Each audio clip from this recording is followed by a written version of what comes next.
तो स्वागत है आपका वीडियो में। मुझे नहीं पता इस वीडियो को कौन कौन देखेगा। ये तो मैं अपने उद्देश्य के लिए बना रहा हूँ।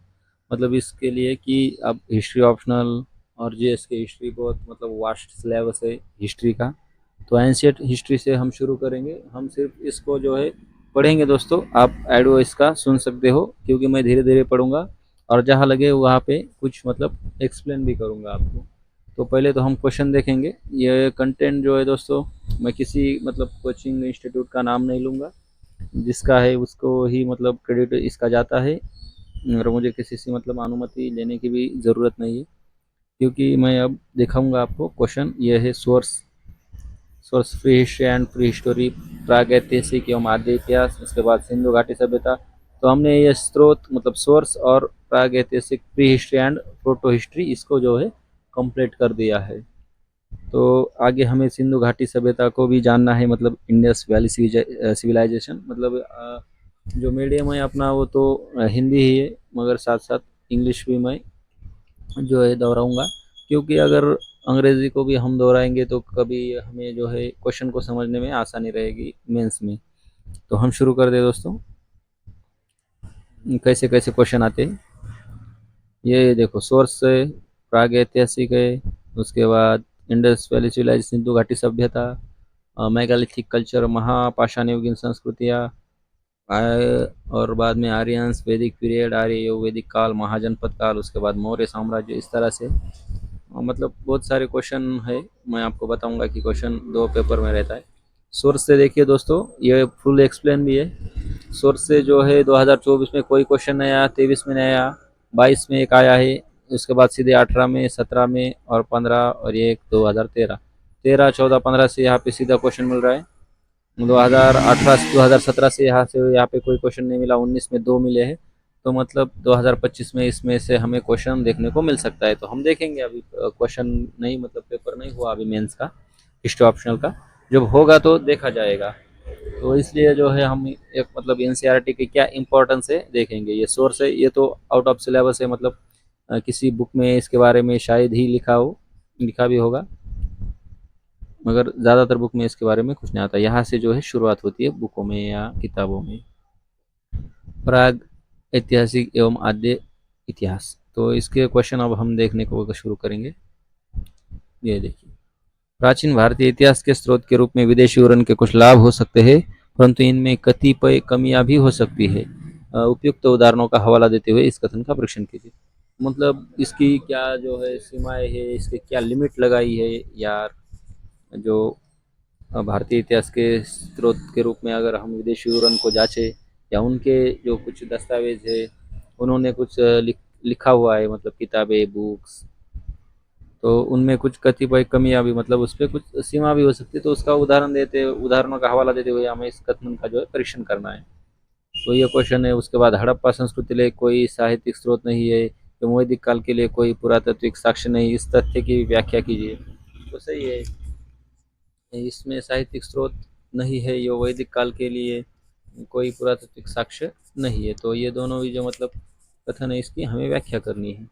क्या आप इससे सहमत है कि पुरातात्विक साक्ष्य प्राय साहित्यिक स्रोतों के बेहतर समझने में सहायता करते हैं? टिप्पणी कीजिए।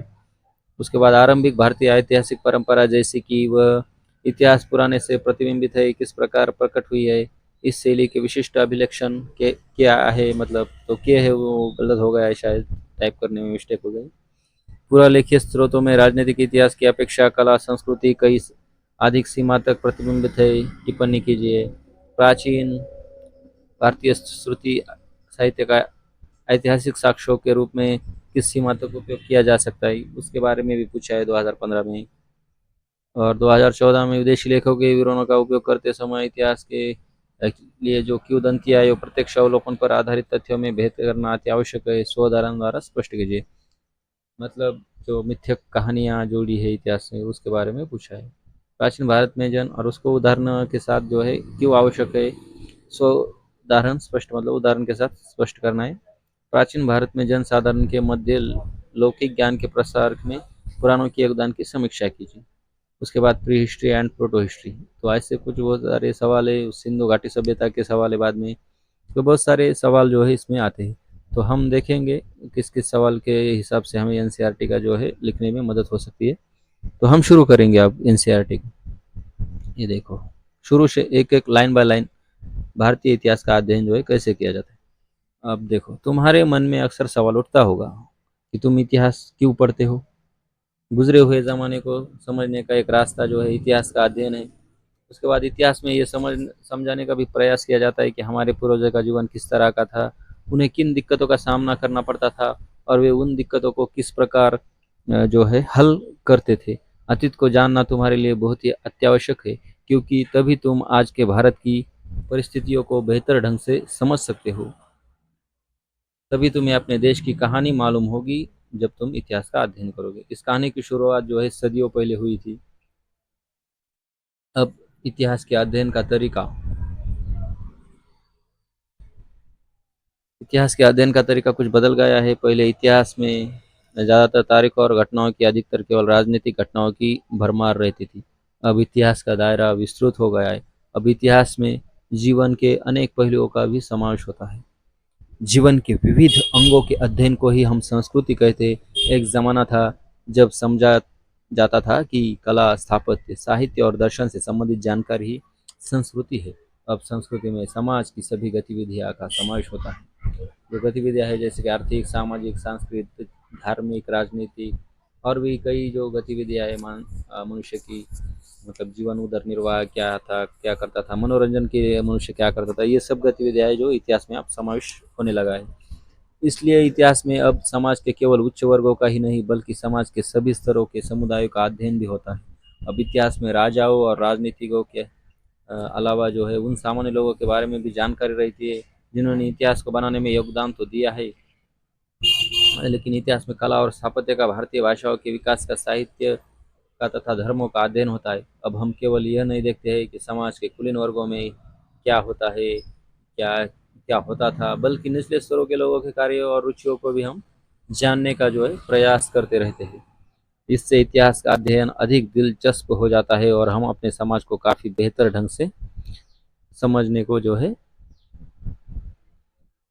ढंग से समझते हैं।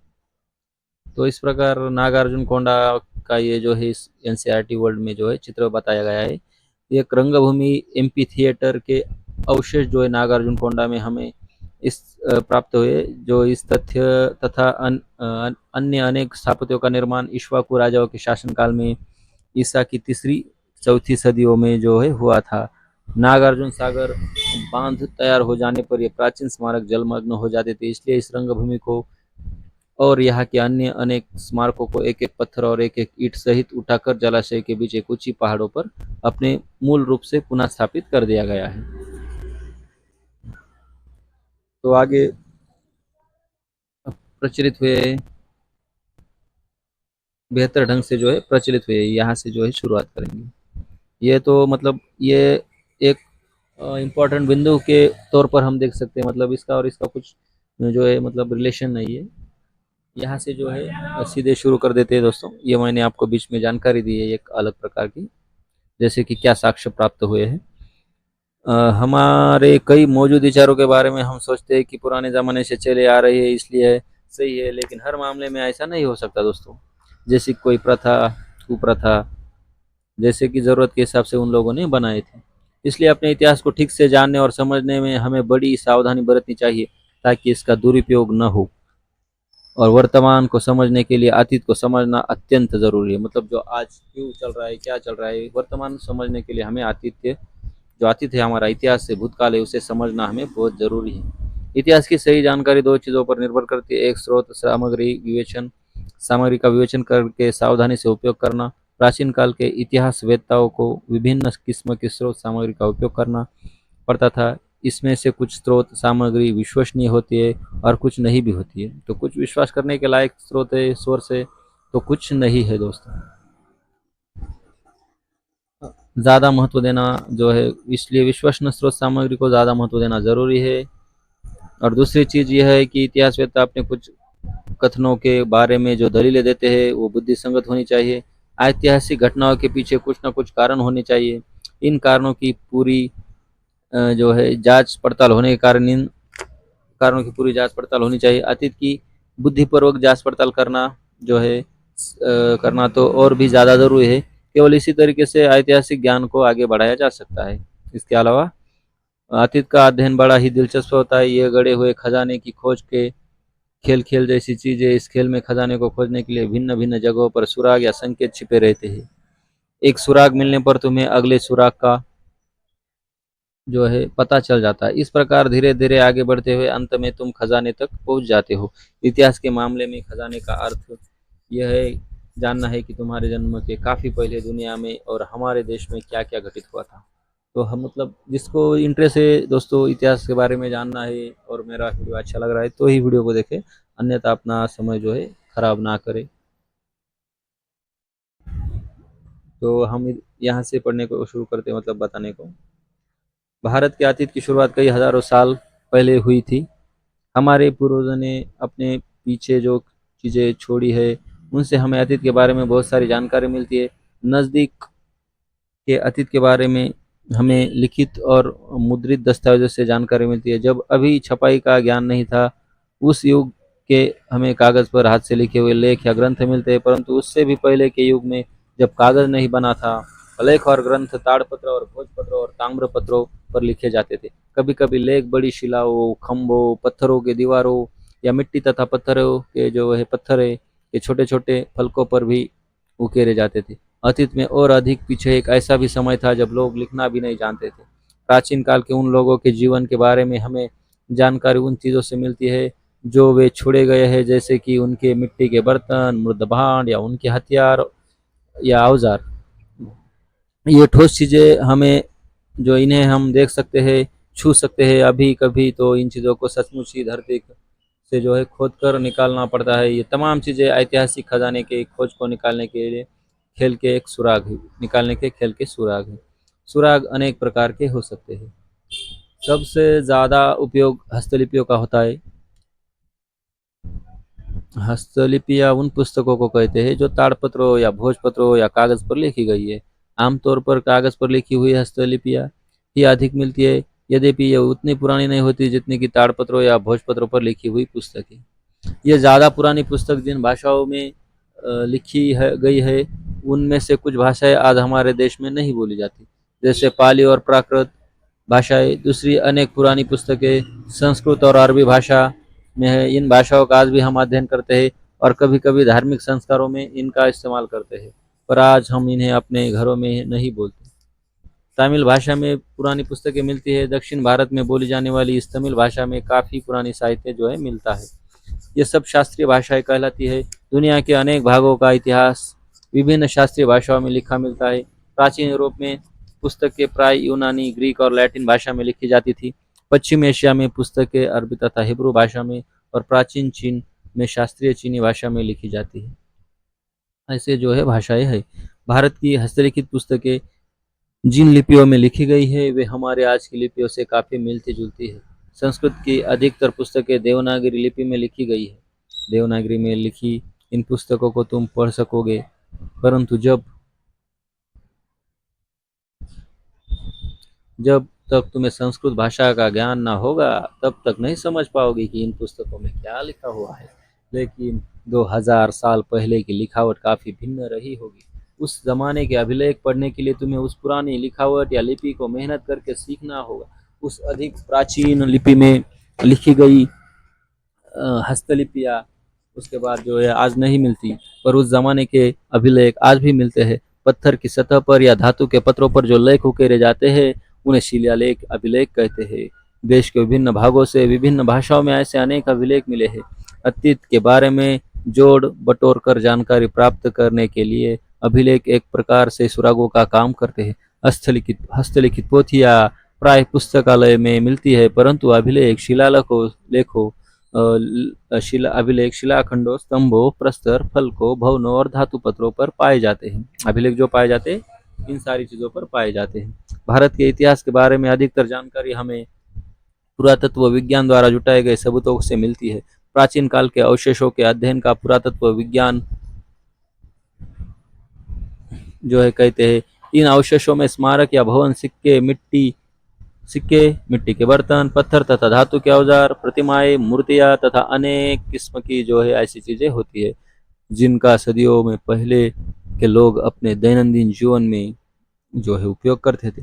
कुछ अति प्राचीन नगर और गांव या तो उजाड़ दिए गए हैं या नष्ट हो गए हैं और उनके मकान धरती के भीतर समा गए हैं। तो बहुत सारे गांवों को मतलब किसी ने उजाड़ दिया या किसी ने नष्ट किया या अपने आप नष्ट हो गए और उनको ये जो मकान है धरती के भीतर जो है समा गए।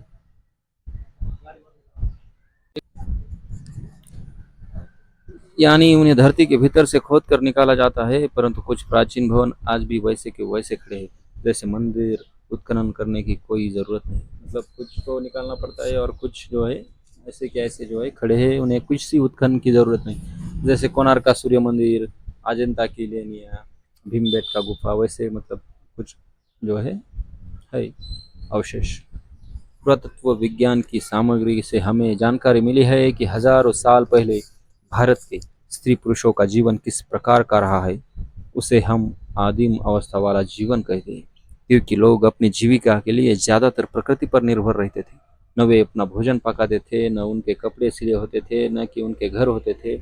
यहाँ तक कि अनाज और सब्जियां भी नहीं उगाते थे। पौधे और पेड़ों से जो मिलता था, मतलब पौधे और पेड़ों जो मतलब कंदमूले या फूल फल या प्राणियों का शिकार करते थे, इसलिए उन्हें हम जो है खाद्य संग्राहक भी कहते हैं। आगे जब धीरे धीरे उन्हें अपने आसपास के पौधों तथा पशुओं के बारे में अधिक अधिक जानकारी मिली और उनके औजारों और काम करने के ढंग में सुधार हुआ, तब उनका जीवन सुविधाजनक बनता गया।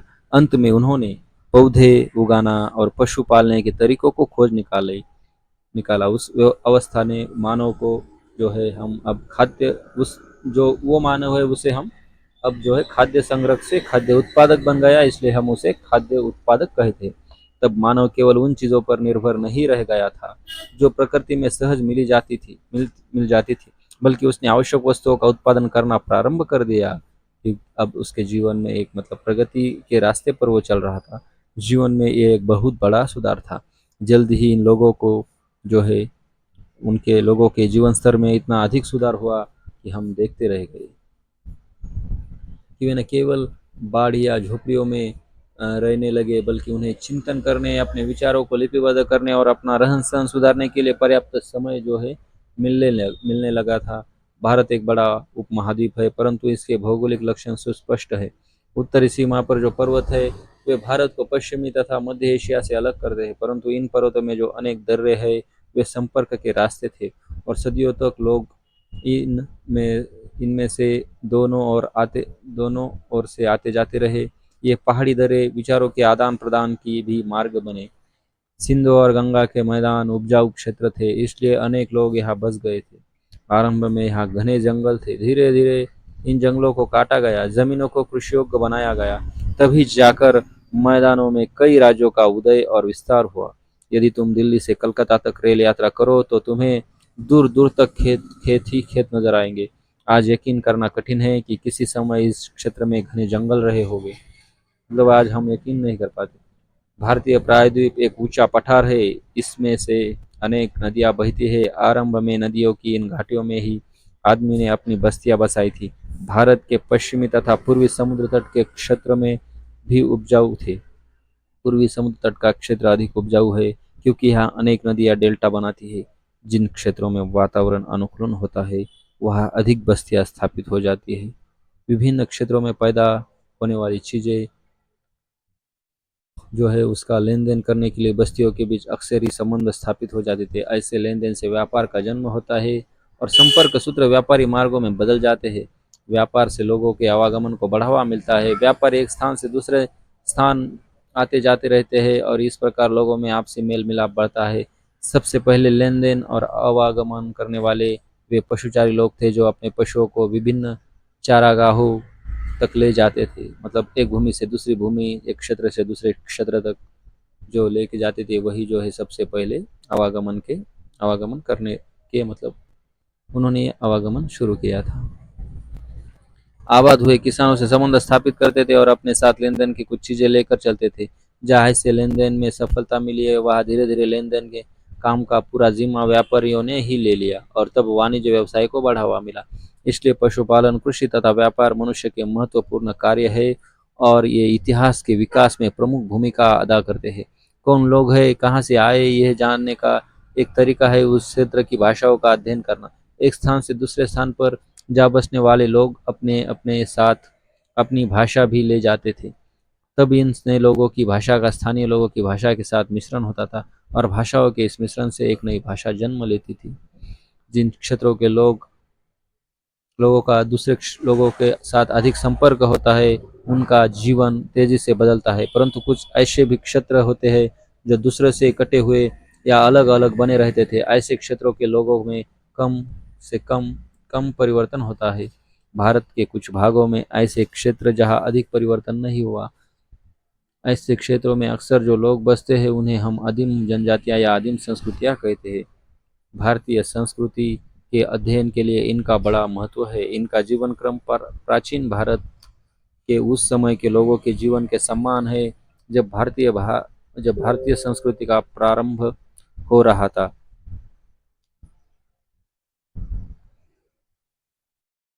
इनमें ऐसे अनेक पुराने जीवन मूल्य मौजूद है जो भारत के अन्य भागों से अब लुप्त हो गए हैं।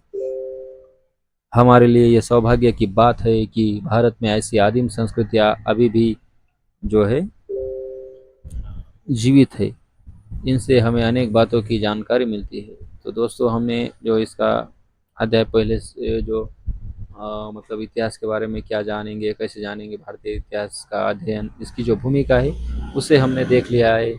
कैसे कहाँ से सुराग मिलते हैं, मंदिरों से, लिपियों से, उनके व्यापार कैसा बढ़ता गया। और अब हम जानेंगे पहला अध्याय जिसके बारे में अब हम शुरू करेंगे।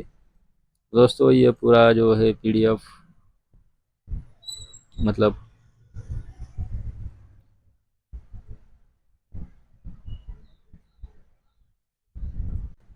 7 पेजों में दोस्तों इसकी भूमिका थी। हमने उसे जो है जान लिया है।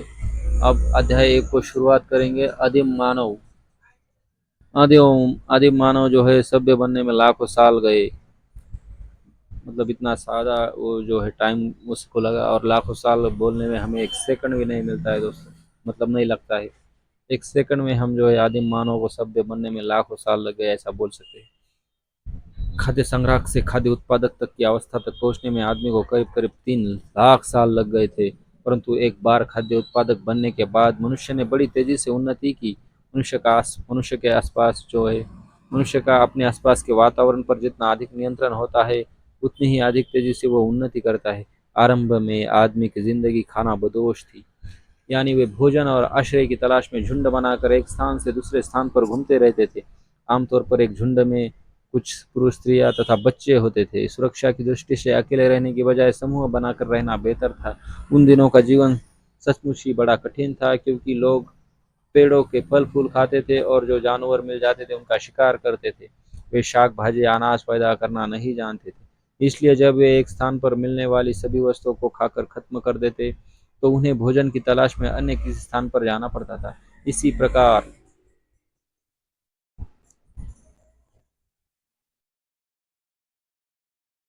यदि यदि काफी गुफाएं होती तो मनुष्य उनमें में रहने लगते थे। अगर कहीं गुफा मिल जाए तो उसमें ही रहते थे लोग। अन्यथा वे बड़े पेड़ों की पत्ते वाली शाखाओं के बीच अपने लिए शरण स्थान बना लेते थे।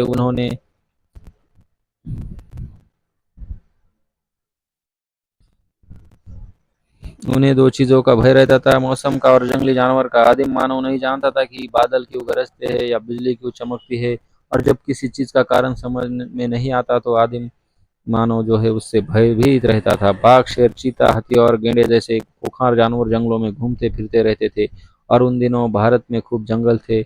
इन जानवरों की तुलना में मनुष्य कमजोर था, इसलिए उसे या तो गुफाओं और पेड़ों में छिपकर अपनी रक्षा करनी पड़ती थी, या फिर अपने अनगढ़ या मतलब खरबड़ वर्बड़ धातु अनगढ़ हथियारों से उन्हें मार डालना पड़ता था। परंतु इन जानवरों से रक्षा का सर्वोत्तम उपाय था आग। रात के समय जब सभी गुफा प्राणी गुफा में जमा हो जाते थे तो गुफा के मुंह पर आग जलाई जाती थी। आग के डर से जानवर गुफा के भीतर नहीं आते थे। शीतकाल में और तूफानी रातों में आग ही उन्हें आराम तथा सुरक्षा प्रदान करती थी। आग की खोज संयोग से हुई है। चकमक पत्थर के दो टुकड़े आपस में टकराने से एक चिंगारी उठी और जब वह सूखी पत्तियों और टहनियों पर गिरी तो उनमें से आग निकली। तो आदिम मानव के लिए आग एक अजूबा थी, परंतु आगे जाकर आदमी ने इसका अनेक कामों में इस्तेमाल किया और इससे आदमी के रहन सहन में बड़ा सुधार हुआ। इस प्रकार आग की खोज से आदमी के जीवन में बड़ा परिवर्तन हुआ। इसलिए हमें हम एक महान खो इसलिए हम एक महान खोज कह सकते हैं।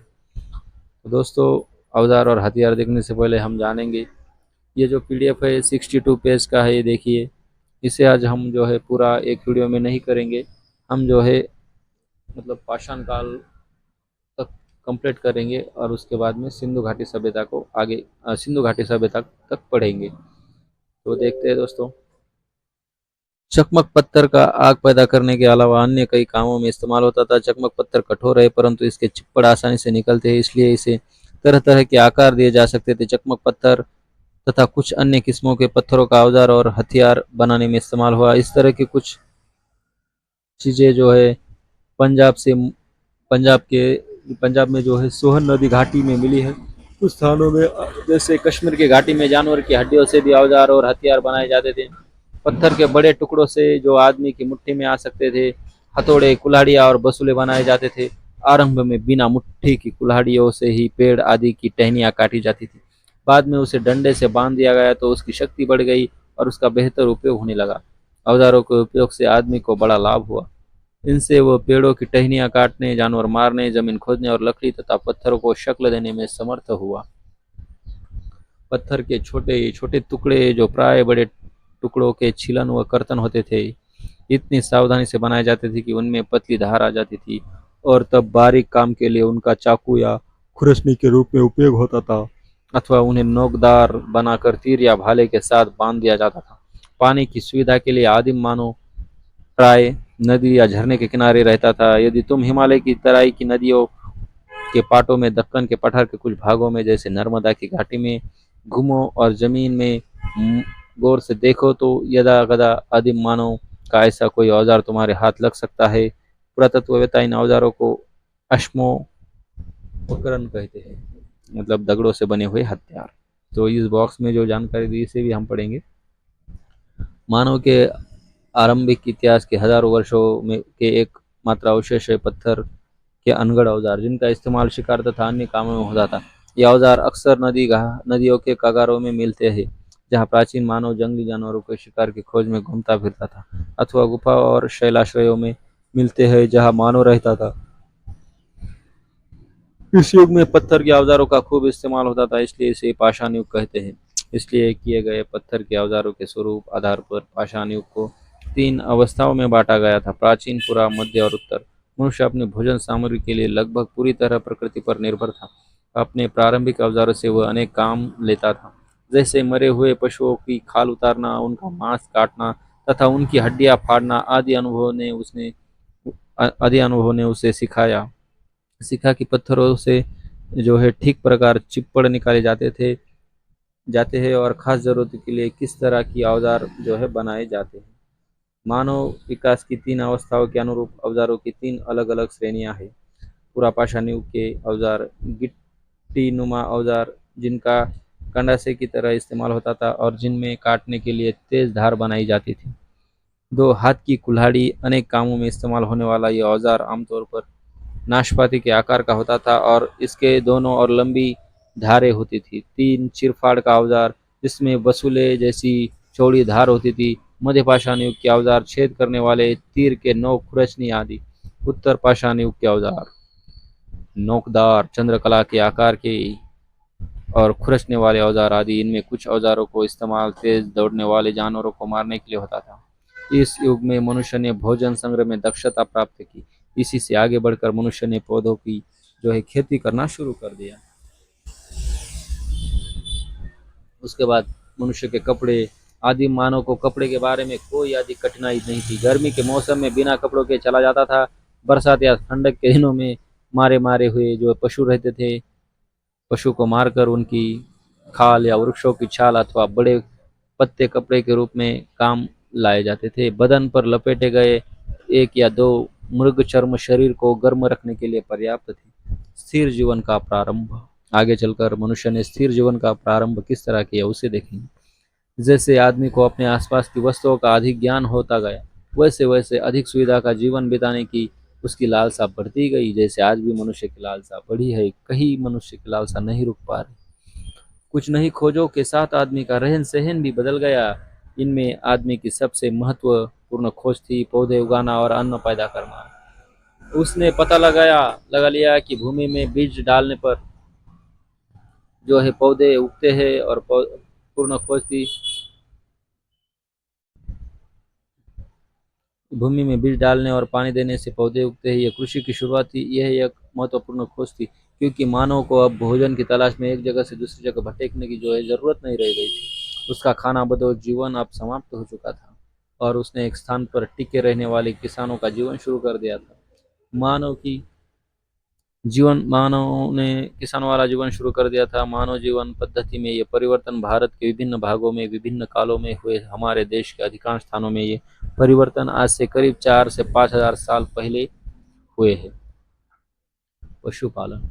मनुष्य ने एक और महत्वपूर्ण खोज की। उसे पता चल गया कि जंगली पशुओं को पालतू बनाया जा सकता है, यानी वह उन्हें अपने काम के लिए उपयोग में ला सकता है। उदाहरण के लिए जंगली बकरे बकरियों को केवल जो है मारा जा सकता था और उनका मांस खाया जा सकता था, परंतु पालतू बकरियां प्रतिदिन दूध दे सकती थी, उनसे और बकरियां पैदा की जा सकती थी, और उनमें से कुछ काढ़ो ना।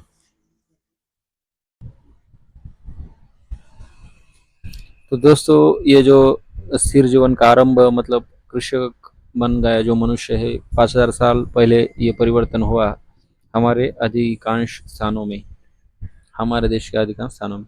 और बाद में जो है महत्वपूर्ण मनुष्य ने जो है खोज की पशुपालन। बकरियां जो प्रतिदिन दूध दे सकती थी, उनसे और बकरियां पैदा की जा सकती थी, और उनमें से कुछ खाई भी जा सकती थी। इस प्रकार शिकार के लिए बाहर जाने की जरूरत नहीं रह गई थी। कुत्ते को पालतू बनाने के लिए मनुष्य का जो है बहुत फायदेमंद सिद्ध हुआ। आप देखते हो दोस्तों कि कुत्ता जो है आज भी हमारे लिए पालतू है, भरोसेमंद है, फायदे के लिए अच्छा है, ऐसा जो है हम कह सकते हैं। तो इसी प्रकार हमने कुत्ते को भी पालतू बना लिया।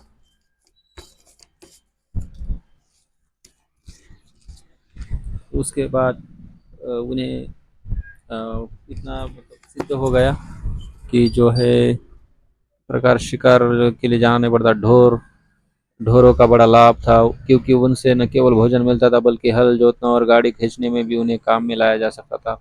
उसके बाद मनुष्य ने एक मतलब अनोखी खोज की, मतलब हो गई उससे, कभी चलते चलते उसे कोई धातु मिल गया होगा, तो उस धातु को उसने पीटा होगा, काटा होगा, तोड़ के देखा होगा, नहीं टूट रहा होगा। तो जब मनुष्य ने एक स्थान पर स्थायी रूप से बच गया तो अन्न पैदा करने लग गया, तो उसे सर्वप्रथम पेड़ों तथा झाड़ियों को काटकर या जलाकर जमीन साफ करनी पड़ती थी। इस काम में पहले के दो आविष्कार बड़े उपयोगी सिद्ध हुए। पत्थर की कुल्हाड़ियाँ पेड़ और झाड़ियाँ काटने में काम आई, और बाद में ठूट जला देने पर जमीन साफ होकर खेती के लिए तैयार हो गई थी। पत्थर की कुल्हाड़ियों से पेड़ काटना बड़े परिश्रम का काम था, पर सौभाग्य से एक अन्य खोज ने पेड़ों को जो है काटना आसान बना दिया, और वो खोज थी धातुओं की खोज। प्रारंभ में तांबे की खोज हुई, बाद में तांबे के साथ दूसरी धातु जो है मिलाई गई, जैसे रागा, जास्ता या सीसा। इन्हें मिलाने से जो मिश्र धातु बनी वह कांसा कहलाई।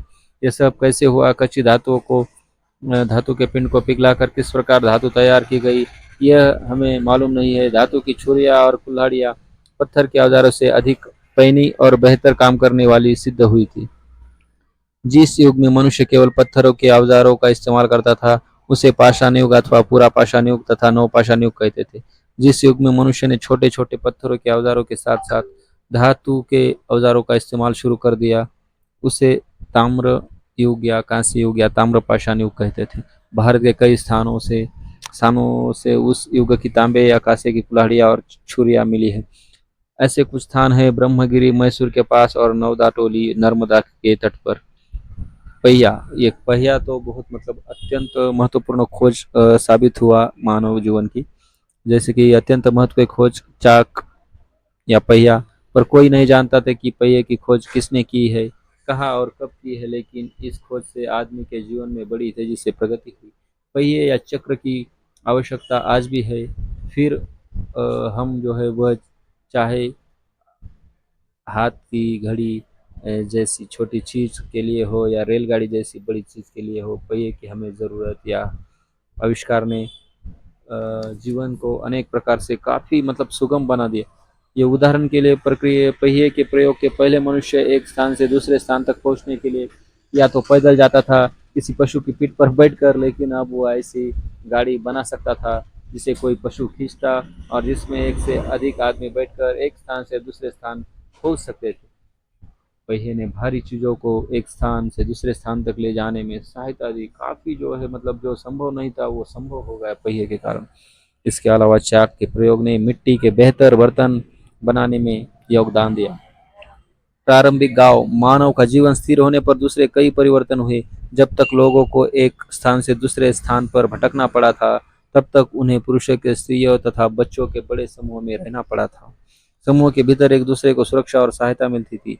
जब लोग एक स्थान पर स्थायी रूप से बसने लगे और अपने लिए अन्न पैदा करने लगे, तो उस उनके बड़े समूह की जो है समूह कायम रहे, परंतु काम के लिहाज से उनकी पारिवारिक इकाइयां बन गई। एक गांव में कई परिवार बसते थे, इसलिए एक दूसरे की सुरक्षा और सहायता मिलती रही। अब उन्होंने अपने लिए झोपड़ियां बनाई जो चावल या गेहूं उगाने लगे और बकरियां, भेड़, ढोर तथा दूसरे पशु पालने लगे।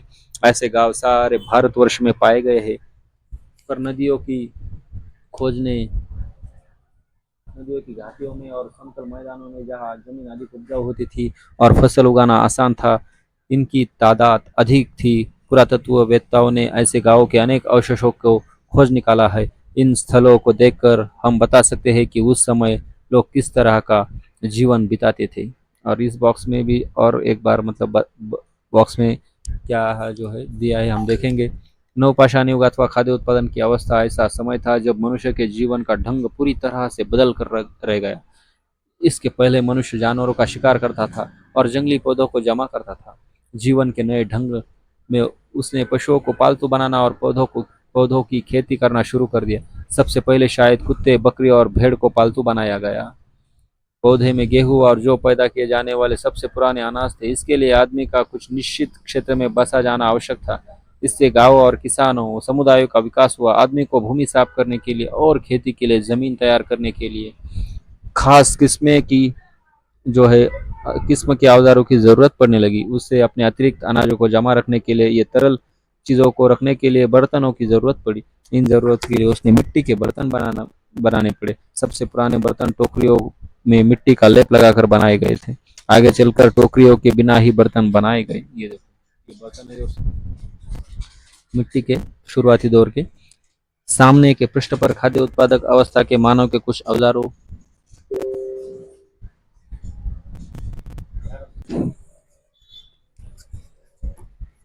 सामने के पृष्ठ पर खाद्य उत्पादक अवस्था के मानव के कुछ औजार और अन्य चीजें जो है दिखाई गई।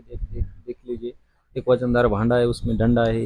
ये डंडा है जिसका इस्तेमाल जमीन खोदने के लिए किया जाता था। ये डंडा, और खोदने के लिए इस औजार के डंडे के ऊपर हिस्से के गोलाकार पत्थर डाला। ये देखो, खोदने के लिए पत्थर।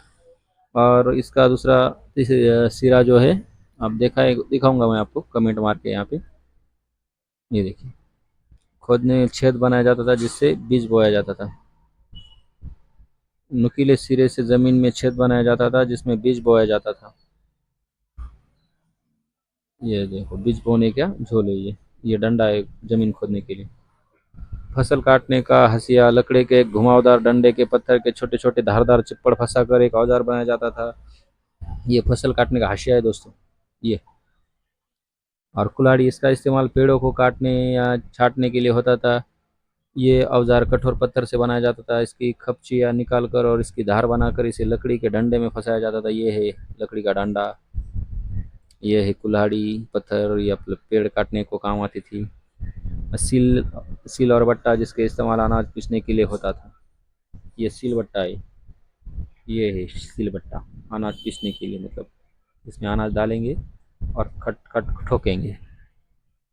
उसके बाद विभिन्न प्रकार के मिट्टी के बर्तन एक कटोरे में पेदी की चटाई के काम के चिन्ह को दिखलाते हैं। ये बाकी के बर्तन है, कुछ पानी पीने के लिए, अन्न उत्पादन की अवस्था में मानव द्वारा प्रयुक्त औजार और वस्तुएं पहले।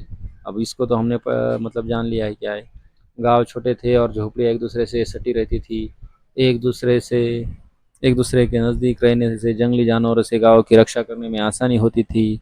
झोपड़ियों के क्षेत्र को संभवतः मिट्टी की दीवार का कांटेदार झाड़ की बाढ़ से घेर दिया जाता था। खेत इस घेरे के बाहर होते थे। आमतौर पर गांव खेतों की अपेक्षा कुछ अधिक ऊंची भूमि पर बसा होता था।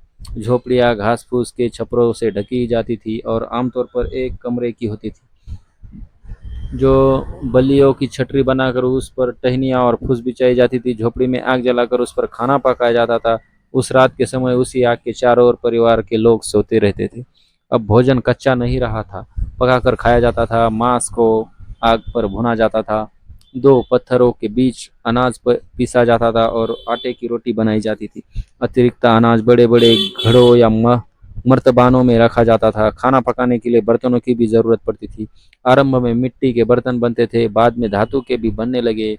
शुरू में मिट्टी के बर्तन स्त्रियां बनाती थी। वे अपने हाथों को मिट्टी के गोल गोल घड़ों, कटोरों और तश्तरियों में ढाल देती थी। तश्तरियों में ढाल देती थी। इन्हें खूब धूप में जो है बहुत ज़्यादा सुखाया जाता था, सुखा लिया जाता था। आगे चलकर सुखाए गए इन मिट्टी के बर्तनों को भट्टे या आवों में फेंका जाने लगा। तब ये बर्तन इतने सख्त और मजबूत हो जाते थे कि पानी में डालने पर भी नहीं गलते थे।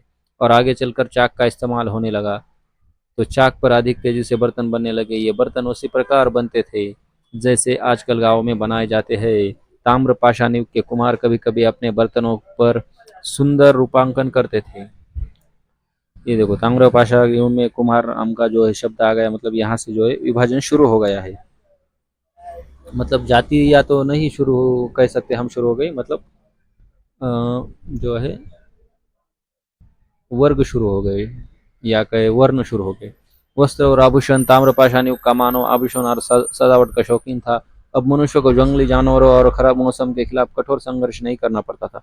इसलिए आनंद मनाने और अपने अपने स्त्रियों के लिए आभूषण बनाने के लिए उसके पास काफी समय था। स्त्रियां सिंपियों तथा हड्डियों के आभूषण पहनती थी और बालों में सुंदर कवियां लगाए रहती थी। अब कपड़े केवल पशुओं की खालों, पेड़ की छाल और पत्तों के नहीं होते थे। मनुष्य के कपास के पौधे की रुई से सूत काटने और कपड़ा बुनने की विधि को खोज ली। मनुष्य ने इस विधि को भी खोज लिया। मनुष्य ने सूत काटने और कपड़ा बुनने की विधि को खोज लिया। अवकाश समय खेल और मनोरंजन में व्यतीत होने लगा। समाज। अब समाज के बारे में देखेंगे। जब लोग खाना बदोश का जीवन जी रहे थे, छोड़कर अब गाँव में रहने लगे, तब वे मनमानी नहीं कर सकते थे। उनके लिए आचरण के नियम बनाना जो है आवश्यक हो गया। दूसरे परिवारों और दूसरे समूहों के साथ रहने के लिए यह जरूरी था कि गांव में कोई कानून और व्यवस्था हो। सर्वप्रथम यही निश्चित करना था कि प्रत्येक व्यक्ति का क्या काम हो।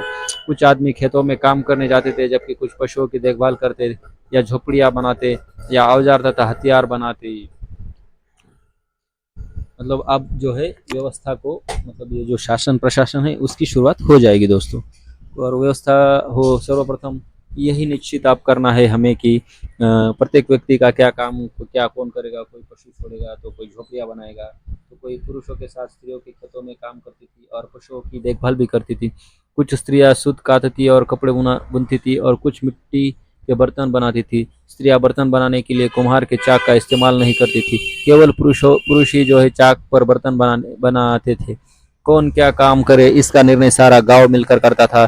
फिर भी गांव में एक ऐसा नेता या मुखिया की आवश्यकता थी जो आदेश दे सके कि गांव का सबसे वृद्ध आदमी ही प्राय मुखिया होता था और उससे ही सबसे अधिक बुद्धिमान समझा जाता था। ये देखो, अब धर्म की गतिविधियां भी शुरू हो गई। जीवन के कुछ ऐसे पहलू थे जो मनुष्य के लिए पहले बने हुए थे। हर रोज सूरज क्यों निकलता है और शाम क्यों डूब जाता है। नींद व स्वप्न, जन्म, विकास और मृत्यु उस मनुष्य की समझ से बाहर थे। क्या कारण है कि हर साल वे ही ऋतुएं बार बार आती है। मृत्यु के बाद मनुष्य का क्या होता है। ऐसे कई सवाल जो है मनुष्य के मन में आने लगे। मनुष्य मृत्यु से डरते थे। वे बिजली के कड़कड़ाहट और भूकंप से भी डरते थे, क्योंकि वे इनका कारण नहीं जानते थे। कुछ लोगों ने इन सवालों के बारे में दूसरों की अपेक्षा अधिक सोचा और उनके उत्तर सुझाए। आकाश का एक देवता था जो सूर्य को प्रतिदिन आकाश में यात्रा करने की अनुमति देता था। धरती की कल्पना एक ऐसी माँ के रूप में की जाने लगी कि जो फसलें और पौधों से अपने बच्चों का पालन करती है, और यदि यह हर सुबह सूर्योदय होता रहे और धरती फसल पैदा करती रहे, तो आकाश के देवता और धरती माता को बलि देकर स्तुति गान से संतुष्टि करना जरूरी था। मातृ देवी के रूप में धरती माता की छोटी मूर्तियां बनाई जाती थी और सर्वत्र इनकी पूजा होती थी। इस प्रकार कुछ व्यक्ति चमत्कारी हो गए और दावा करने लगे कि वे मौसम पर काबू पा सकते हैं, बीमारी अच्छी कर सकते हैं और नुकसान से लोगों की रक्षा कर सकते हैं। बाद में पुरोहित वर्ग, एक ऐसा वर्ग तैयार हुआ जो समूचे समाज की ओर से यज्ञ करता था और मंत्रों का गान करता था। मतलब इस तरह से जो है पुरोहितों के वर्ग की शुरुआत हो गई। उन्होंने बोला कि हम जो है आकाश पर काबू कर सकते हैं, बारिश पर काबू कर सकते हैं, अगर किसी को बीमारी भी हो जाए तो उसे भी हम ठीक कर सकते हैं। और मंत्रों तंत्रों को यज्ञ द्वारा मतलब करके भगवान को या समझो ईश्वर को जो है खुश करते थे। मृत्यु एक ऐसे अन्य लोक की यात्रा समझी जाती थी जहाँ से कभी कोई वापस नहीं लौटता, इसलिए जब भी किसी पुरुष या स्त्री की मृत्यु हो जाती तो कब्र या समाधि बनाकर उसे जमीन में गाड़ दिया जाता था। जब कोई बच्चा मर जाता था तो उसके शव को एक बड़े घड़े में रखकर गाड़ दिया जाता था। कभी कभी समाधि स्थल को बड़ी बड़ी प्रस्तर शिलाओं से भी घेर दिया जाता था। शव के साथ बर्तन, उन मन के तथा अन्य ऐसी चीजें भी समाधि में रख दी जाती थी जिन्हें ग्रामवासी मरे हुए मनुष्य के लिए उसकी यात्रा में जरूरी समझते थे। उनके लिए उसकी यात्रा में जरूरी समझते थे। मनुष्य की संस्कृति, रहन सहन का ढंग या व्यवहार जो है व्यवहार का तरीका उस आदिम व्यवस्था से काफी आगे बढ़ गया था। जब मनुष्य खाना बदोश था और हर रोज भोजन जुटाता था, अब उसके पास रहने के लिए स्थायी जगह थी और अपने गांव में काफी सुरक्षित था। वह अपनी जीवन पद्धति में सुधार कर रहा था और चीजें बनाने के नए नए तरीके खोज रहा था। ऐसे तरीके जो उसके जीवन को अधिक सुखमय और सुगम बना रहे थे, परंतु अभी भी उसके जीवन में एक चीज का अभाव था जिसके कारण वह तेजी से उन्नति करने में असमर्थ था। वह लिखना नहीं जानता था, अभी भी वो लिखना नहीं जानता था। वो अपने बच्चों को ये सब सिखा सकता था कि कैसे फसलें उगाई जाती है, पशु कैसे पाले जाते हैं, बाद में या बर्तन कैसे बनाए जाते हैं, परंतु वह अपने ज्ञान को लिख नहीं सकता था। उसे लिखने का ज्ञान आगे जाकर तब हुआ जब कागजों का जन्म हुआ। अब इसके बारे में जो अभ्यास दिया है उसको हम देखेंगे किस तरह के प्रश्न जो है रोमिला थापर जी की एनसीईआरटी में पूछे गए हैं। अतीत के बारे में तुम क्या जानते हो? बताओ कि अतीत के अध्ययन के लिए किन किन स्रोतों का उपयोग होता है। आप देखो एकदम मतलब सीधा साधा क्वेश्चन है, जिससे मतलब यूपीएससी के क्वेश्चन से कहाँ तक ये मतलब रिलेटेड नहीं है या संबंधित नहीं है। मगर क्वेश्चन ऐसे ही हल करके जो है हम शुरुआत कर सकते हैं यूपीएससी मेंस ऑप्शनल के क्वेश्चन को करने के लिए या जीएस के क्वेश्चन के लिए। अतीत के बारे में तुम क्या जानते हो? बताओ कि अतीत के अध्ययन के लिए कौन कौन से स्रोत उपयोगी होते हैं। तो हमने इसमें देखा कि मनुष्य के अतीत के बारे में हमें जानने के लिए उसके बहुत सारे औजार जो है, काफ़ी हथियार, उसने मतलब उसकी गतिविधियाँ, मनुष्य उसकी चित्रकला, ये वो क्या क्या वो कर रहा था, उसके बारे में हम जो है जान सकते हैं। पुरातत्व विज्ञान क्या है? अतीत के अध्ययन में इसका क्या सहायता मिलती है? पुरातत्व विज्ञान मतलब पुरातत्व जो साहित्य मिले, स्रोत मिले, उसका मतलब अध्ययन करना ही पुरातत्व का विज्ञान है। उसके बारे में हम ऐसा जान सकते हैं। अतीत के किस युग के अध्ययन के लिए पुरातत्व विज्ञान एकमात्र साधन है और क्यों? हमारे देश में तरह तरह की भाषाएं, धार्मिक विश्वास और रीति रिवाज प्रचलन होते के क्या कारण है? खाद्य संग्राहक और खाद्य उत्पादक शब्दों का तात्पर्य क्या है? खाद्य संग्राहक मतलब खाद्य को जो है जमा करके रखने वाला, और खाद्य उत्पादक मतलब खाद्य को या अनाज उत्पादन या उत्पन्न करने वाला, पैदा करने वाला। आदिम मानव जो है खाना बदोश क्यों था? तो आदिम मानव जो शुरुआती युग में भारत में जो है हम 5,000 से 6,000 साल पहले कह सकते हैं लगभग, जहाँ उसे जो है नहीं पता था कि कैसे मतलब खाना बनाना है, क्या करना है। तो शुरुआत में जो है वो मानव मतलब एक जगह से दूसरी जगह से खाने के अपनी चीज़ों को ढूंढने के लिए आता जाता था। उसका जीवन स्थिर नहीं था, इसके लिए हम कह सकते हैं उसे खाना बदोश था। किन बातों के कारण मनुष्य स्थिर जीवन की स्थिति में पहुंचा? उसके लिए तो कृषि, पशुपालन, ये बहुत सारी बातें जो है। निम्नलिखित शब्दों के अर्थ स्पष्ट करो। अभिलेख, शिलालेख, हस्तलिपि, पुरातात्विक साक्ष्य, स्मारक, पशुपालन से मनुष्य को क्या लाभ हुए, ऐसे बहुत सारी बातें जो है क्वेश्चन है। कृषि के आविष्कार का इतिहास में क्या महत्व है? बहुत सारा महत्व है। अगर कृषि का आविष्कार नहीं होता तो मनुष्य का जीवन जो है खाना बदोश ही रह जाता, इधर उधर वो घुमंतु के जैसा ही जीवन जी रहा होता। आरंभिक युगों में पहिए कौन कौन से प्रमुख प्रयोग के कौन कौन से प्रमुख उपयोग थे? तो शुरुआत में मानव ने जो है पहियों को बनाया। हम आज तो देखते हैं कि रेलगाड़ी या घड़ी, कांटे की घड़ी छोटी, यहाँ तक पहियों के उपयोग है। मगर वो मतलब व्यापार के बारे में जो अपना माल ढोने के लिए उसका उपयोग करता था। आदमी जब खाद्य उत्पादक आदिम मानव के औजार किस प्रकार थे, उन औजारों का किन किन कर्मों में उपयोग होता था। तो अपने शिकार के लिए, कुछ खाना बनाने के लिए बर्तन मिट्टी के, वैसे ऐसे कुछ बहुत सारे उपयोग करता था, मतलब औजारों के। आदमी जब खाद्य उत्पादक बना तो वह किस तरह औजारों का उपयोग करने लगा। तो उसने ज़मीन खोदना शुरू कर दिया। जो आग है उसका उपयोग कर दिया ज़मीन साफ करने के लिए, उस पर वो कृषि करता था। इस तरह वो उपयोग करने लगा था।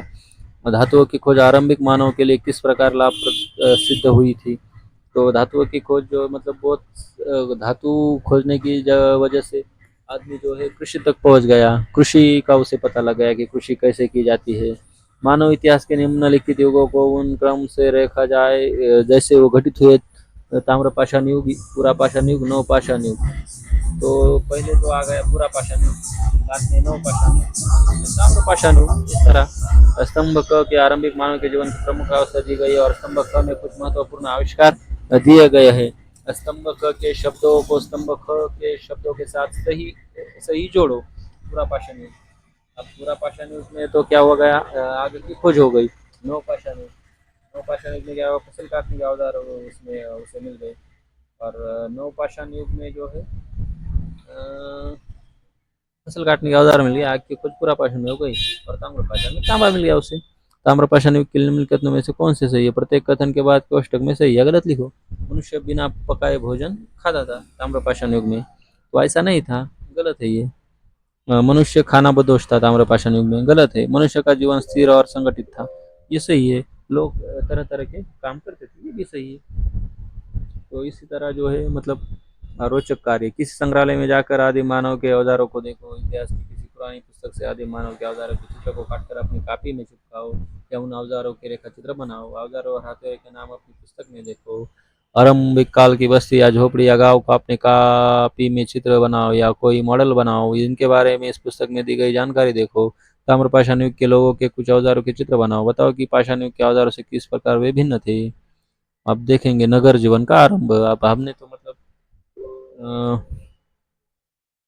14 पेज जो है पढ़े हैं, मतलब समझे हैं। मोहनजोदड़ो का एक सड़क पर ढकी हुई नाली, नाली है मोहनजोदड़ो की एक सड़क पर ढकी हुई। तो अब हम नगर जीवन का आरंभ देखेंगे। नगर समय के साथ साथ कुछ छोटे गांव बड़े होते गए, उनमें रहने वाले लोगों की संख्या भी बढ़ती गई, नई जरूरतें पैदा हुई और नए धंधे शुरू हुए। इन बड़े गांवों के निवासी संपन्न थे क्योंकि वे अपनी आवश्यकताओं से अधिक अनाज पैदा करते थे। इसलिए वे इस बचे हुए अन्न को कपड़ा, मिट्टी के बर्तन या आभूषण जैसी चीज़ों के बदले में देख सकते थे। अब इस बात की आवश्यकता नहीं रह गई थी कि प्रत्येक परिवारों को खेत में काम करना पड़े और अपने खुद के लिए अनाज पैदा करें। जुलाही, कुम्हार या बढ़ई अपने अपने बनाई हुई चीज़ें दूसरे परिवारों द्वारा पैदा की गई अनाज से बदले लेते थे। मतलब वस्तु विनिमय शुरू हो गया। मतलब जैसे कि तुम मुझे घी दो, मैं तुम्हें मिट्टी का घड़ा दूंगा, ऐसे कुछ बातें शुरू हो गई, बदल लेते थे। धीरे धीरे व्यापार बढ़ता गया तो कारीगर साथ साथ रहने लगे और इस प्रकार गांव नगर बनते गए। आमतौर पर शहरी जीवन के आरंभ को सभ्यता की शुरुआत माना जाता है। सभ्यता मानव संस्कृति के विकास की वह अवस्था है जब मनुष्य अपनी भौतिक आवश्यकताओं की पूर्ति के अलावा भी कुछ करना चाहता है, बहुत सारी और चाहता है। पर्याप्त अनाज उपलब्ध होने से कुछ लोग शिल्प में विशेषज्ञता प्राप्त करने लगे कर लेते हैं। विभिन्न प्रकार की उपज का शहरों और गांवों के बीच लेन देन प्राप्त होता है। इस लेन देन से शिल्प विज्ञान के विकास को बढ़ावा मिलता है और प्रकृति और उत्पादक के साधनों पर नियंत्रण अधिक कार्यक्षम हुआ। तो लोगों को सोचने के लिए और अपना जीवन स्तर सुधारने के लिए अधिक समय मिला। इस समय लेखन की खोज एक महान उपलब्धि थी। लेखन की खोज से ज्ञान को एक पीढ़ी से दूसरी पीढ़ी तक पहुंचना आसान हो गया।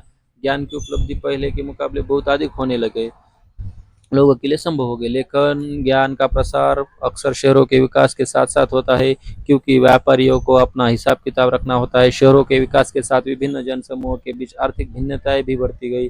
समाज के शासन के लिए ये देखिए हड़प्पा संस्कृति के बारे में अब बताया गया। हड़प्पा संस्कृति का विस्तार क्षेत्र, हड़प्पा संस्कृति स्थल, आधुनिक नगर, वर्तमान अंतर्राष्ट्रीय सीमा।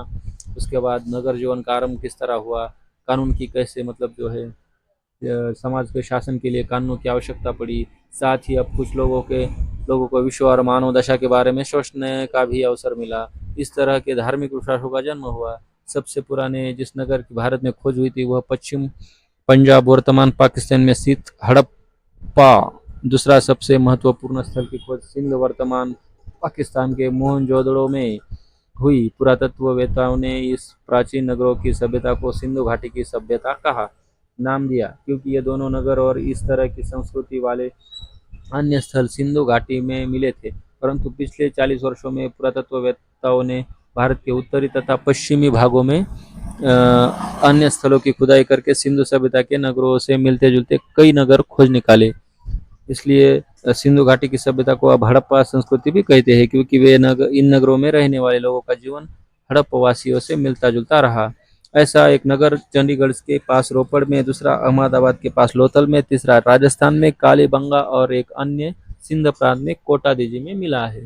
तो बहुत बढ़िया है। फिर सिंधु, इसे जो है सिंधु घाटी सभ्यता भी कहते हैं, क्योंकि इसका विस्तार सिंधु घाटी के आसपास या सिंधु घाटी के भी परे हुआ था। तो हड़प्पा संस्कृति के समूचे सिंध तथा बलूचिस्तान में और लगभग पूरे पंजाब, पूर्वी और पश्चिमी हरियाणा, पश्चिमी उत्तर प्रदेश, जम्मू, उत्तरी राजस्थान, गुजरात तथा उत्तरी महाराष्ट्र में फैली हुई थी। यदि तुम इन क्षेत्रों को मानचित्र में ढूंढो तो तुम्हें पता चलेगा ढूंढो तो जो है तुम्हें पता चला कि इस संस्कृति का भौगोलिक विस्तार कितना बड़ा था। अगर ढूंढना चाहो तो आप ढूंढ सकते हो। इसका चित्र मैंने आपके वीडियो में दिया है, मतलब इस लेक्चर में दे रहा हूँ। यदि तुम इन क्षेत्रों को मानचित्र में ढूंढ तुम्हें पता चलेगा कि इसी संस्कृति भौगोलिक विस्तार कितना बड़ा था। इसके लिए इसे सभ्यता कहते हैं, क्योंकि वे लोग अब पहले के आदिम युगों की अपेक्षा अधिक उन्नत जीवन व्यतीत कर रहे थे।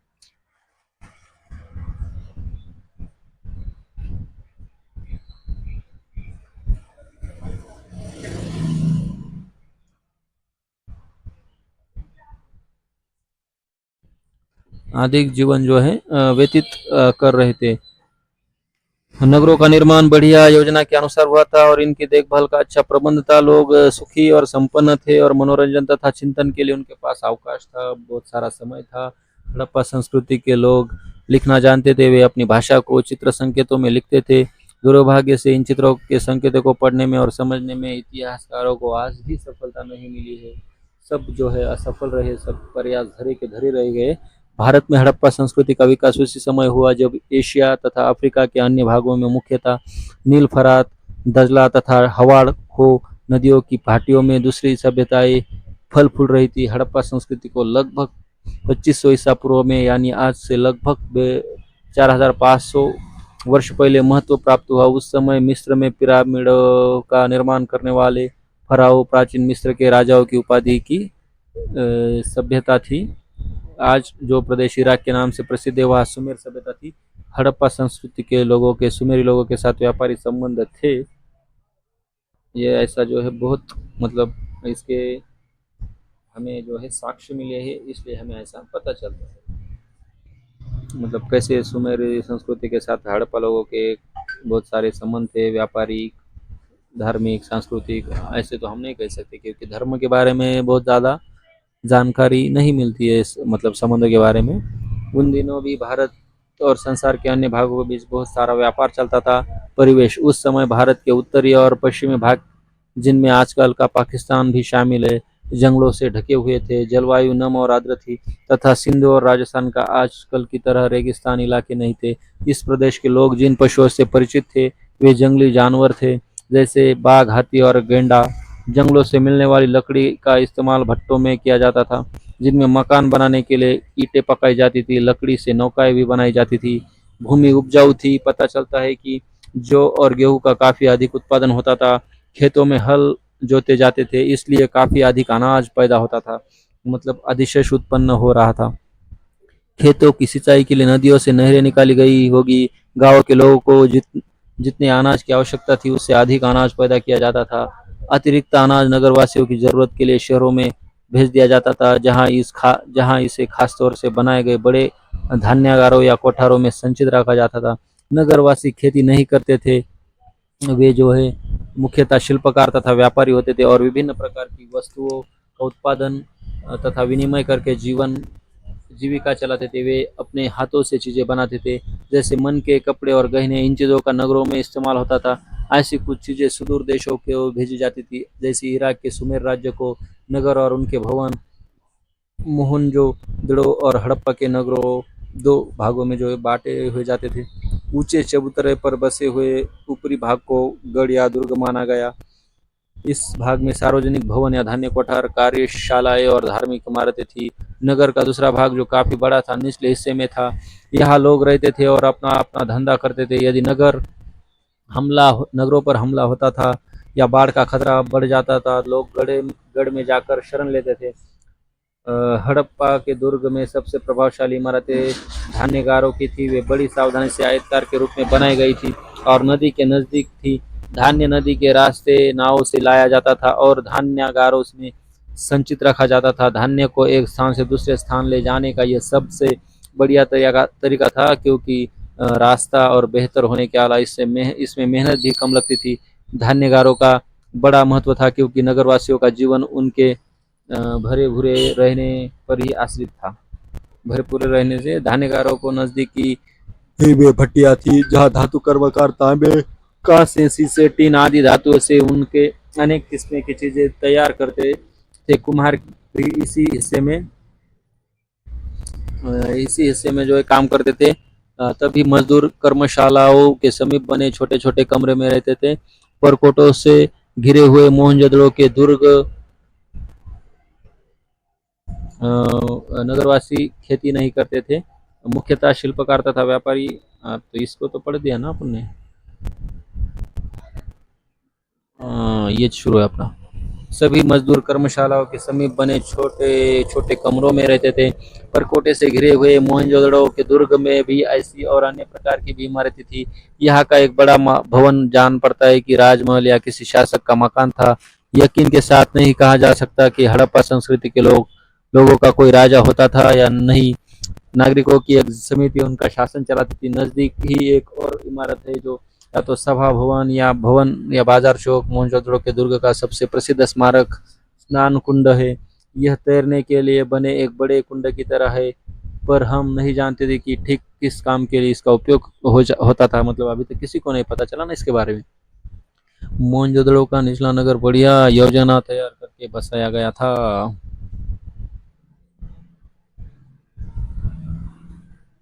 और बाद में सीधी सड़कें बसाया गया था। सड़कें सीधी जाती थी और एक दूसरे को समकोण में काटती थी। सड़कें चौड़ी थी। मुख्य सड़क करीब 10 मीटर चौड़ी थी, जो आधुनिक नगरों की बड़ी बड़ी सड़कों के बराबर है। सड़कों के दोनों ओर मकान बनाए जाते थे। मकान ईंटों के बने होते थे और उनकी दीवारें मोटी और मजबूत होती थी। दीवारों पर प्लास्टर और रंग किया जाता था। छतें सपाट होती थी। खिड़कियां कम परंतु दरवाजे अधिक होते थे। दरवाजे शायद लकड़ी के बने होते थे। रसोई में एक चूल्हा होता था और वही पर धान्य तथा तेल रखने के ये मिट्टी के बड़े बड़े घर रहते थे। रसोई के पास ही नाली या मोरी होती थी। स्नानागार मकान के लिए एक अलग हिस्से में बनाए जाते थे और उनकी नालियां सड़क की नाली से मिली होती थी। सड़क की नाली सड़क के किनारे किनारे चलती थी और उसके दोनों ओर ईंटें लगी होती थी, ताकि उसे साफ रखा जा सके। कुछ नालियां पत्थर की पट्टियों से ढकी रहती थी। मकान में एक आंगन होता था, जिसमें रोटी पकाने के लिए एक चूल्हा होता था। यहीं पर गृहिणी सिलबट्टे में मसाला पीसने के लिए बैठती थी। शायद बकरा बकरी और कुत्ते जैसे घरेलू जानवर भी आंगन में ही रखे जाते थे। कुछ घरों में कुएं भी होते थे। इससे पता चलता है कि घर के भीतर पानी सदैव उपलब्ध रहता था। नगर के प्रत्येक निवासी के लिए ऐसे आरामदेह मकान नहीं थे। मकान संभवतः व्यापारी और धनी लोगों के थे। यह हम यह भी जानते हैं कि नगरवासियों में ऐसे मजदूर भी थे जो धान्यागारों और भट्टों में काम करते थे। वे छोटे छोटे कमरों में रहते थे और शायद गरीब थे। इस नगर की खुदाई में मिले मकानों को देखने से पता चलता है कि वहाँ कम से कम 3 स्पष्ट सामाजिक वर्गों का अस्तित्व रहा है। एक वर्ग उन लोगों का था जो शासन करते थे, और लगता है कि दुर्ग के भीतर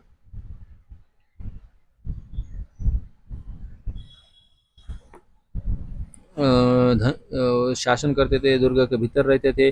दूसरे वर्ग धनी व्यापारी और अन्य लोगों का था, जो निचले नगर में रहते थे। तीसरे वर्ग गरीब मजदूरों का था, नगरवासियों के इन वर्गों के अलावा आसपास के क्षेत्रों में किसान भी थे जो शहरों के लिए अन्न पैदा करते थे। देहाती इलाकों में रहने और घूमने फिरने वाली पशुचारी लोगों की गतिविधि के बारे में भी जानकारी मिलती है। सिलसिलेवार वार्षिक स्थानांतर करते हुए जब वे अपने पशुओं को विभिन्न चारागाह में ले जाते तो अपने साथ व्यापार की छोटी मोटी चीजें भी ले जाते थे। इस प्रकार वे विभिन्न जन समुदायों के बीच संबंध स्थापित करते थे। जनजीवन भोजन लोग जो और गेहूं की चक्कियों में पीसकर उनके आटे की रोटी पकाते थे। उन्हें फल भी पसंद थे, विशेष रूप से अनार और केले। वे मांस और मछली भी खाते थे। ये मिट्टी का खिलौना मिला है गाड़ी। वस्त्र वे सूत से कपड़े बुनना जानते थे। मिट्टी के जो तकुए मिले उनसे पता चलता है कि बहुत स्त्रियां घर पर सूत काट लेती थी। स्त्रियां छोटे घाघरा पहनती थी जो कमरबंद से कसा रहता था। पुरुष कपड़े की लंबी चादर शरीर पर ओढ़ लेते थे। कपड़े सूती होते थे, यद्यपि उनका भी इस्तेमाल होता था। स्त्रियों को अपने केश तरह तरह से संवारने का शौक था। वे केशों को भांति भांति से गूंथती थी और कंधों से सजाती थी। स्त्री और पुरुष दोनों को आभूषण पहनने का शौक था। पुरुष ताबीज बांधते थे और स्त्रियां कंगन और हार पहनती थी। वे आभूषण सीप की गुड़ियों के बने होते थे, परंतु आमिरों के लिए सोने और चांदी के बनाए जाते थे। मनोरंजन और खिलौने कुछ ऐसी चीजें मिली है जहां से अनुमान लगाया जा सकता है कि हड़प्पा संस्कृति के लोगों को मनोरंजन के साधन क्या थे। बच्चों के लिए खिलौने आजकल के चक्कों आजकल के इक्को से मिलती जुलती मिट्टी की छोटी गाड़ियां जो शायद बैलगाड़ियों की नकल थी। पशुओं की शक्ल के खिलौने जिनके अंगों का कठपुतलियों की तरह डोर से खींचा जा सकता था। चिड़ियों के आकार की सिटिया और तरह तरह के झुनझुने। बच्चे गोलियां खेलते थे। लड़कियों के लिए गुड़ियाएं थी। बड़े आदमियों को जुआ खेलने और खिलाड़ियों के साथ खेलने का शौक था। पापा व्यवसाय धंधे अनेक लोग रुई और उनकी कताई बुनाई के व्यवसाय में लगे हुए थे। हड़प्पा संस्कृति के लोग कपड़ों का उपयोग करते थे और इन्हें फारस की खाड़ी के तटवर्ती शहरों और सुमेरों को भी भेजते थे। कुम्हार शायद सबसे ज्यादा व्यस्त रहते थे। वे मिट्टी के बढ़िया बर्तन बनाते थे। अधिकतर बर्तन गेरुए रंग के होते थे और उन पर काले रंग में रूपांकित किया जाता था, जैसे रेखाएं, बिंदु, ज्यामिति आकृतियां, पेड़ पत्तों तथा पशुओं की आकृतियां, मनिकाओं या मन के तथा तावीजों का निर्माण भी लोकप्रिय था। ये बड़ी संख्या में मिले हैं। मनिकाएं मिट्टी, पत्थर, लुगदी, शंख तथा हाथीदंत की बनाई जाती थी।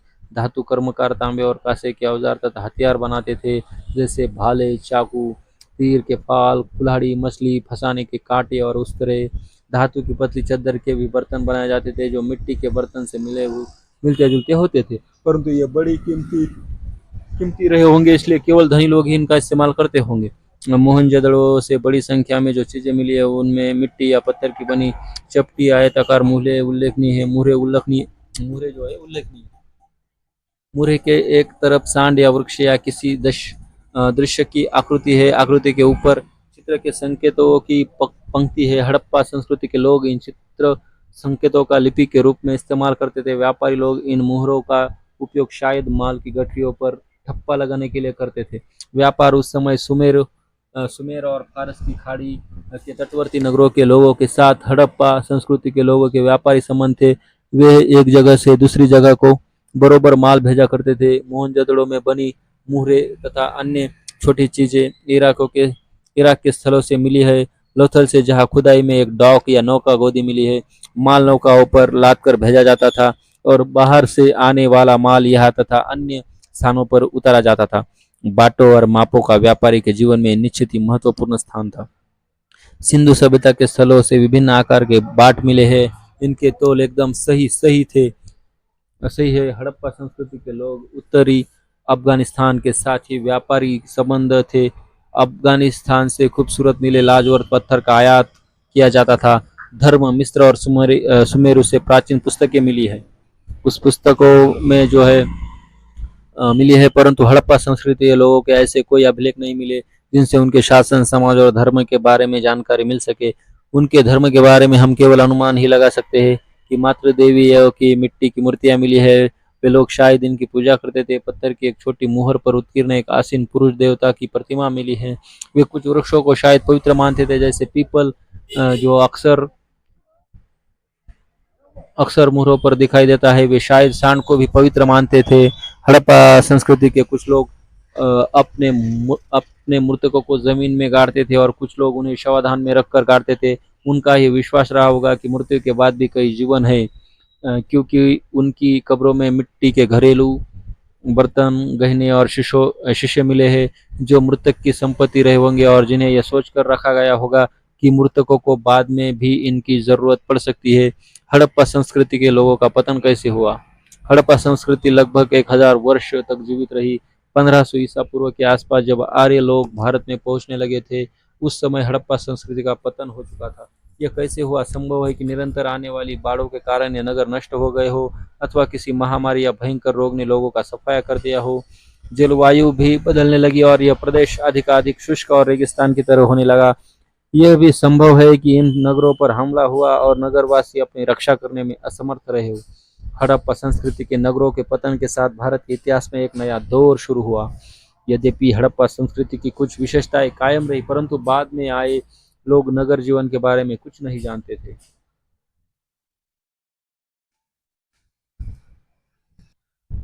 थे 1000 साल का लंबा समय गुजर जाने के बाद ही भारत में पुनः नगरों का उत्थान हुआ।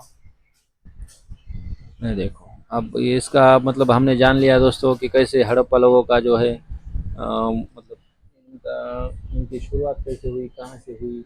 लोग जो है धीरे धीरे ताम्रपाषाण काल के नगर जीवन का उन्होंने आरंभ किया। नगर कैसे थे, उनके बारे में परिवेश देखा, उनके नगरे और भवन को देखा, मकान देखे, जनजीवन देखा, भोजन देखा, वस्त्र देखे, मनोरंजन, खिलौने, व्यवसाय, धंधे, व्यापार, धर्म, उनका पतन कैसे हुआ, सब के बारे में जाना। अभी ये क्वेश्चन है, उसके बारे में भी हम जानेंगे। उसके बाद जो है शुरू होता है वैदिक युग का जीवन। तो हमने मतलब आज जो है 2-3 चैप्टर जो है क्लियर कर लिए, दो। तो हम बाकी का जो देखेंगे दोस्तों, 20 पेज हमने पढ़ लिए है इसमें से। बाकी का जो है हम अगले वीडियो में देखेंगे। धन्यवाद दोस्तों।